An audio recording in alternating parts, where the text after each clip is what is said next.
This is where speed isn't just measured, it's felt. Where every fraction of a second in between the shutter is an entire world of mist, never to be repeated. It's in that moment, that split-second freeze of chaos and control, that motorsport photography becomes more than just a picture, it's a story. Hello, and welcome back. This is episode 6 of a series where I share the photos and the photographers who have inspired me in my motorsport photography journey. Hopefully, this can in turn help and inspire, or at least just give you guys ideas in your journey. And in this week's Spotlight, we're going to take a look at Rohan, also known as Photo Rohan on Instagram. Here's his profile. Here's his profile. Now, I did do a little bit of diving, and unfortunately, at least on my browser, as you can see right here, his website, from my view, is not accessible. It's either still being worked on or like under construction or something, but I couldn't see it. So, at least to my knowledge, the only place that you can actually view Rohan's portfolio is here. With all of that out of the way, my name is Ian. Let's get into it. Where is my iPad? So I'm starting with one that, if you have been to this track, you know this corner explicitly. This is the bottom corner of the corkscrew at the WeatherTech Laguna Seca Raceway. Crazy drop. It's like 4 stories between 2 turns that you're just dropping, and you can't even really see even the second turn from the top of the first one. That's how severe the drop is, and I can tell that that is the corner based on the severity of the angle. He's like straight up right now staring down AO Racing's Porsche. That's how crazy that turn is. No, that's actually number 1 of why this is right up front. The second reason is because the colors on the AO Racing Porsches, one pink, one green, it's not that they're super vibrant, but they're like, at least the pink is like a super neon pink.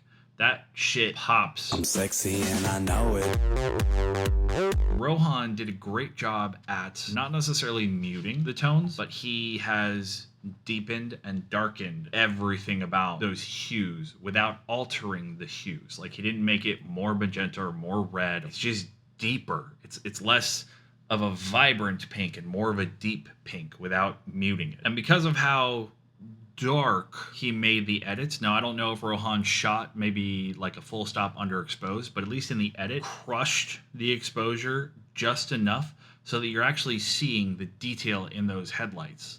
If you look in there, if you weren't looking at those little spots, now you are. The detail in those, beautifully done, Rohan. Beautiful. Now, we're still at Laguna for this one. Rohan, if you ever see this, you can feel free to correct me if I'm wrong, but I believe, fairly confident, that this is the long sweeping turn after top left and bottom right of the corkscrew. This is the long sweeping left. I can tell how gradual that turn is based on your focal length on this. Through the bushes, nothing else is in focus. That pink just pops out of there. It doesn't have to be like super punchy, super vibrant, super anything. He's got possibly a mask on the top for the shadows to just bring your eye into the AO Racing Porsche, just to, go, hey, this is the spot. The amount of pixels in this photo that are actually sharp are like, what, 12?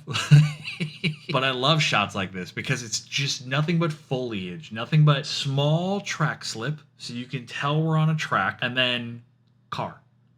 Like, that's it. I like to try and do stuff like this. I'm still getting the hang of picking a focus spot in between all of the foliage to get shots like this. Honestly, Rohan, you hit this just so perfectly. It's stunning. Another one through the foliage. This is the Porsche Penske IMSA car, so it's like the much faster version of AO Racing's Porsches. I don't actually know if Porsche, like as a whole, is Rohan's client, or if it's like mostly the AO Racing like dyno cars, but he does post some of the Penske stuff. Let's go already! But through the foliage, wide angle lens, you can tell based off the circularized motion of the trees on the top, as well as the kind of reversed circularized motion on the bottom. It's a bend the other way. That's how you can kind of tell in these super long exposures for the pans what type of lens, what the focal length is on some of these photographers' cameras because of the distortion. Super wide lens, you're going to get that bow and the bow, if you don't crop in so that we can still see the whole frame, or at least most of the frame. Whereas a longer lens, there's much less distortion. There's almost no distortion the farther you get. So you can't really tell, which means you're under the perception that it is at least like a 200 millimeter minimum. I would almost say that because of the severity of the distortion in this, it's no longer than a 35 millimeter focal length. I'd even say it's closer to 20, and it's a fantastic shot. The sun flares coming through right on the top. You got the couple little discolored flares. You get the track in this so that you have a clear line of sight, but he's out enough that the trees are all creating the frame. Lovely patterns coming through everything. Some dark, some light, all green, a little bit of blue for the sky in between all of that. It's beautifully streaked all the way through, and it brings you straight down to the one thing that is in color that is not sky or foliage in the entire frame,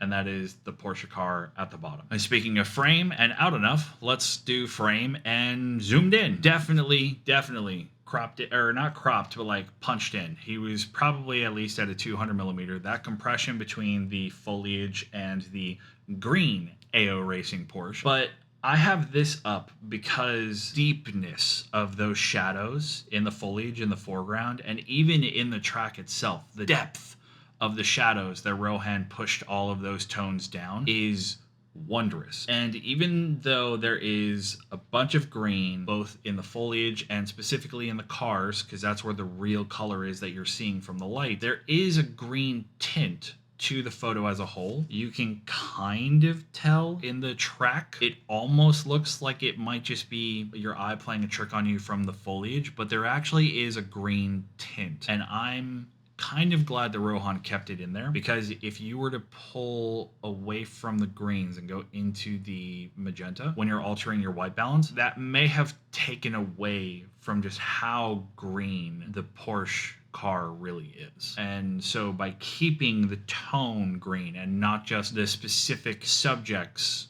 placed around the frame green, but in totality it's on a greener hue, that really kept it kind of universal and easier on the eye, as well as making sure that the tonality accuracy of the Porsche remained as pure as possible. Because that is something that I'm guilty of, is that when I'm messing with depth and the height of some of the saturation points and the lightness and the darkness of some colors, the hues can sometimes shift. And that's something that I'm very aware of. I'm also aware of which hues tend to alter when I do certain things. Always growing, always learning, just trying to make sure that it gets less and less away and more accurate to what the colors are. I'm just creating an amplified version of that accurate frame. And so that's what I feel Rohan did very well with this kind of shot, because it could have very easily gone into the magenta tones to skew tonal accuracy. And with this one, it's even more apparent regarding like the green of that Porsche, because the track definitely has a little bit of green, maybe even just a touch of blue in there, definitely cooled off the white balance, but the green punches. It really does. And the only reason you don't feel like it's overwhelming is because the vibrancy is not pulled up, the lightness is not pulled up. It's a deep green, and he made sure that the hue was as accurate as possible to what that car actually is. I don't know what his internal settings are, but the green, at least for how I would shoot and all of my internal settings, that green would look just a touch on the yellow side. So I would have to pull the hue slider a little into the blues. Again, playing with your white balance and making sure that that is true, or at least altering the white balance so that it reflects true colors, can help with those hues a lot. That's something that I feel like Rohan does very well, is operating on a white balance scale. I've never seen him edit, but this is purely based off of looking at the photos and trying to assess them. I feel that he does his most work in the white balance and in the, not necessarily the saturation, but the hue and lightness sliders, outside of the obvious basic sliders. I feel that those ones are where he kind of lives at, and I'm all for it because I like learning. Now this, it's a simple shot.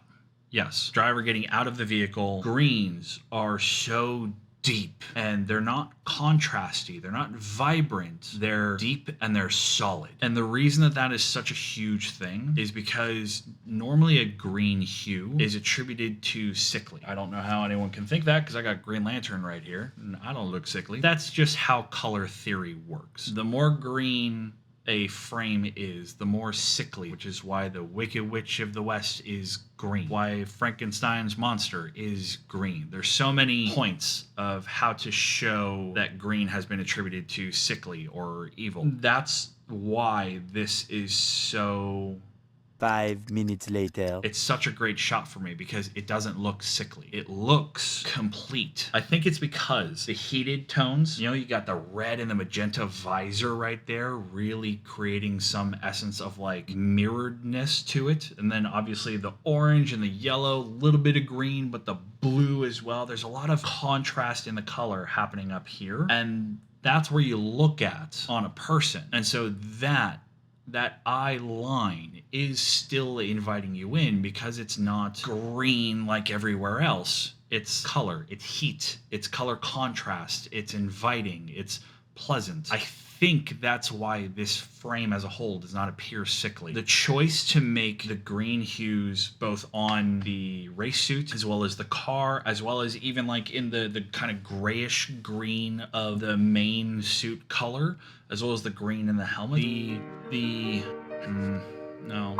The sight that Rohan had to keep to make sure that these tones were deep and not muted, but strong and not contrast. That takes a lot of practice, and I can see his practice in a shot like this. And I used to stay away from strong colors a long time ago because I didn't have full control over the vibrancy, over the severity of the contrast when I made strong colors. But seeing stuff like this kind of reinvigorates that kind of past self in my head, and now I want to kind of experiment with some newer shots that I've done to see if I can kind of replicate something like this, but in, you know, the modern colors of whatever the frame ends up being, because, you know, not every frame is green. But Rohan, seriously, the choices that you made for this frame were fantastic. Now I've got this in here, not because it's just such a wonderful shot, but because the essence that you feel in the frame. But a shot like this, where both the cars are kind of like offset nose to nose, and they've got the wrapping over it so that you can see the water dripping down in the front and it's just protecting the vehicle. And then all the rain in front of the covers that is still frozen in time that you can see that look like specks. You can zoom in there. That's not grain. That's not high ISO. That's not particleization in the edit. Those are frozen raindrops. And then all that rain still happening on the ground, on the track, on the cement. And that's how you also know it's still raining, because the water on the bottom of the frame is not calm. It's not settled. There's ripples and movement everywhere around that frame. The color between the pink to the green and having them in his normal color tones of just super deep but punchy. You know what? That's not a right word. I like strong. Punchy implies contrast, and strong just implies solid. So we're going to do that. So deep, dark, solid colors. But a shot like this just provides an essence of life without movement, without the car being the thing that's moving. This is water movement, and water is life. It's such an elemental shot. Like, to go from foliage to water. That's, you know, earth to water. Those are two of the four elements. This is a pure elemental shot, and I love it. Now, this is not a normal shot. Normal in my sense. It's completely normal for Rohan. The reason that I have this, and actually we'll pull up the other one as well. The reason that I have these two shots is because if you go back far enough, even just like 4 or 5 rows on Rohan's profile, you start to see aeronautic, aerospace, flight, or however you want to describe it, airplanes, fighter jets, space, air travel. It's all just that entity, that niche. Rohan, I feel, is so good at capturing speed because he's capturing things that go far faster than a car does in every way, shape, and form. There is something to be said by pushing yourself to something that is the pinnacle of speed. You can then capture something that is far slower. There's more things that can go wrong on a track, obviously, but your reflexes are capable and ready of capturing it because you're so used to doing something that goes so much faster. It's the same reasoning as when you're training, physical training, when you're doing like conditioning, you're putting your body through an intense amount of stress, way harder than you ever would in a game, in a match, because by the time you get to the match, you've trained so hard in